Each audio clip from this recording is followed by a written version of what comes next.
Do you know sometimes parents forget that reading is rhythm? Think about it.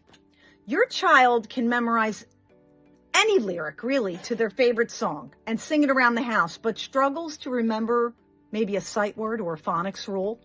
And it's not because they're not trying. That's a fact. It's because the brain, it learns better through rhythm and repetition, right?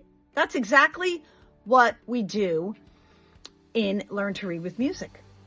We are going to have an encore webinar because it went so well, and it's your child's second chance at reading success with music. And we want you to join, and I'm going to show you how music lights up your child's brain in this webinar and makes learning stick. So we're going to have it again very quickly on October 22nd. We're trying a different time because many of you wanted to come, but the time might not have been great.